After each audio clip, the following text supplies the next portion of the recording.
제가 소개해드릴 그림은 한눈에 봐도 위트가 가득한 일러스트 그림인데요. 나탈리 레떼의 빨간 두건이라는 작품입니다.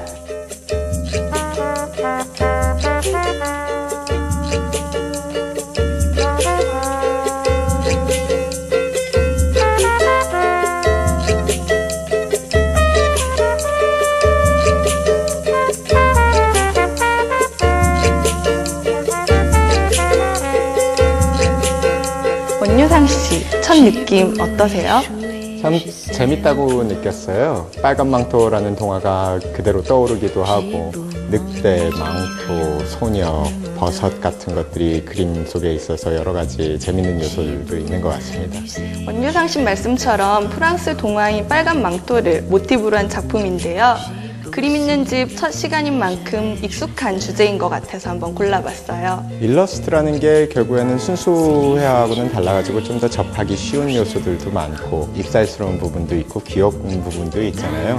그래서 집안 분위기가 참 따뜻해지고 즐거워질 것 같아요. 나탈리 레떼는 어떤 작가인가요? 네, 나탈리 레떼는 프랑스 파리에서 미술 공부를 마쳤고요. 새, 동물, 꽃, 빈티지 장난감처럼 좀 소녀적이면서도 키치한 소재를 즐겨 쓰는 작가예요. 그리고 회화뿐만이 아니라 텍스타일이나 도자기처럼 좀 다양한 방법으로 그림들을 표현을 하는 작가입니다. Au-dessus du fleuriste, voir mon psychanalyste. Il aimait l'art abstrait et la musique baroque. Souvent il me disait, qu'est-ce que ça vous évoque? Qu'est-ce que ça vous évoque? Je lui parlais de moi et puis... 국내에서 이 작가 작품을 볼 기회가 있을까요? 네, 세종문화회관에서 프랑스 일러스트 작가전을 했을 때 대표 작가로 선정되기도 했었는데요. 마침 올 9월에 우리나라에서 개인전을 연다고 해요. 현재 서울에서 작업 활동을 하고 있다고 하네요. 서울에서 지금 작업 중이면 다른 나라에는 공개가 안 된 작품이겠네요. 다른 나라에도 많이 공개가 됐는데요. 우리나라에서는 처음이라고 합니다. 그러면 실물들을 이제 곧 만나볼 수 있겠네요. 혹시 빨간 망토라는 동화를 모티브한 거 이외에 다른 의미가 있을까요? 평범한 일러스트레이션처럼 느낄 수도 있겠지만 사실 작가의 성장 배경이나 경험들을 이해한다면 이 작품을 좀 더 다양한 시각에서 한번 바라볼 수 있을 것 같네요. 나탈리 레떼가 중국인 아버지하고 독일인 어머니 사이에서 태어난 게 맞죠? 그런 성장 배경을 가진 작가들은 좀 화풍이 특이한 경우가 많잖아요. 그녀의 그림에서도 이게 좀 많이 느껴지는 편이죠? 네, 이 작품은 작가가 사실 할머니 댁에서 휴가를 보냈을 때 경험을 녹여낸 작품인데요. 할머니께서 독일의 바이에르주라는 곳에 사신대요. 근데 거기에 전나무 숲이 굉장히 많은데 그 숲을 거닐면서 느꼈던 상상력 같은 걸 발휘를 해서 여기에 표현을 했다고 하네요. 전나무 숲에서 늑대를 만났나 봐요. 마치 어릴 적 그림 동화를 보는 느낌인 것 같네요. 보통 그림을 보면은 화가의 국적이 보이잖아요. 근데 레떼의 작품에서는 확실히 여러 가지 다양한 문화가 존재하고 있는 것 같습니다. 네, 맞아요. 색감이나 문양들이 어느 한 국적의 특징을 담고 있는 작품은 아니고요. 다문화적인 그 배경에서 자라온 작가이기 때문에 좀 오묘하면서도 신비로운 느낌을 갖고 있는 작품이라고 할 수 있어요. 재미있는 게 사실 그 빨간 망토 이야기를 보면은 늑대가 할머니 잡아먹는 이야기하며 그 빨간 망토가 늑대 배 꼬매는 거 하며 좀 무서운 거잖아요. 근데 이제 여기에서 보면은 늑대가 굉장히 귀엽게 그려진 면이라든지 아니면 소녀가 약간 여기에서는 무섭게 그려져 있다는 거라든지 이런 데서 굉장히 재밌는 반전이 느껴지고 다양하게 해석이 됐다고 생각이 돼요. 이런 위트 있는 표현들이 이 그림의 큰 매력인 것 같아요.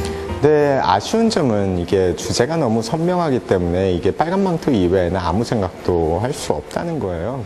그렇게도 볼 수 있지만 이 작품의 상상력은 구도에서 찾을 수 있을 것 같아요. 각 캐릭터들이 이렇게 좌대 위에 올려져 있고요.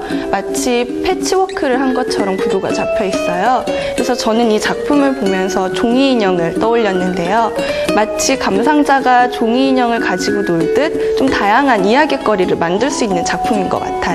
작가의 이제 브러쉬 터치 같은 거를 보면은 굉장히 강렬하면서도 굉장히 간결한 부분이 있는 것 같아요. 색감도 굉장히 톤 다운된 부분을 많이 쓴 것 같고요. 동화를 모티브로 하였지만 과도하게 유치하지도 않고 그리고 굉장히 세련된 느낌도 어느 정도는 있다고 생각하는 일러스트라고 생각합니다. 예술적 표현 기법이 뚜렷하다는 점에서는 매력적이네요.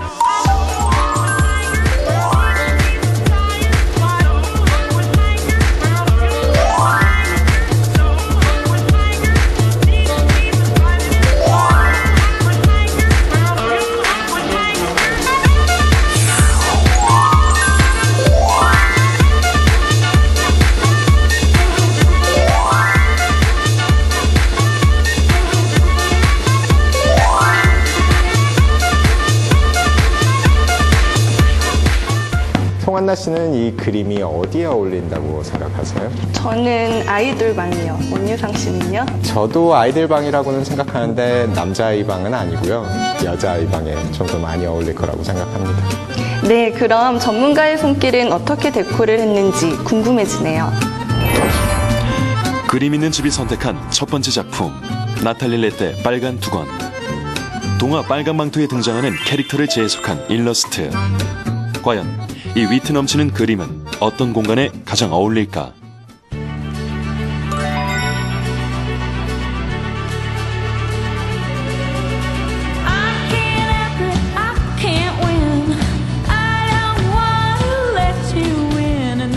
나탈리 레떼의 빨간 두건이라는 작품은 아이방에 두기로 결정을 하였는데요. 아이들의 상상력을 키워주고 정서 발달에 좋은 환경을 만들어주는데 큰 도움이 될 것 같아 아이방을 선택을 하였습니다. 이 작품은 핑크, 레드, 그린을 주색으로 쓰고 있는데요.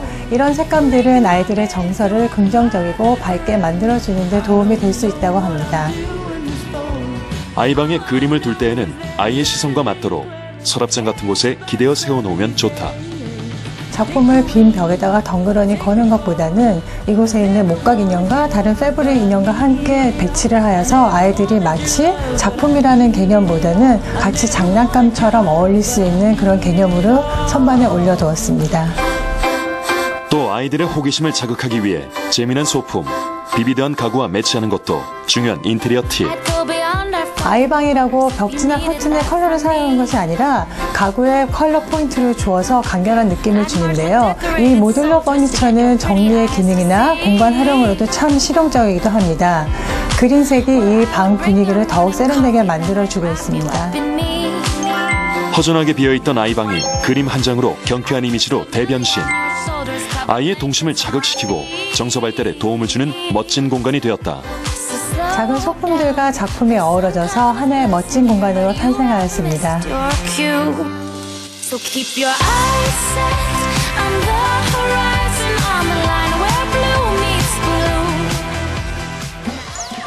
실생활에서 응용할 수 있는 그림 인테리어 팁. 그림을 아이방 침대 맞은편에 두면 누워서 상상의 나래를 펼칠 수 있어 좋다. 가구는 그림과 보색되는 컬러로 매치하여 공간을 개성있게 연출한다. 그림을 재미있는 소품과 함께 두면 장난감처럼 친숙하게 느낄 수 있다.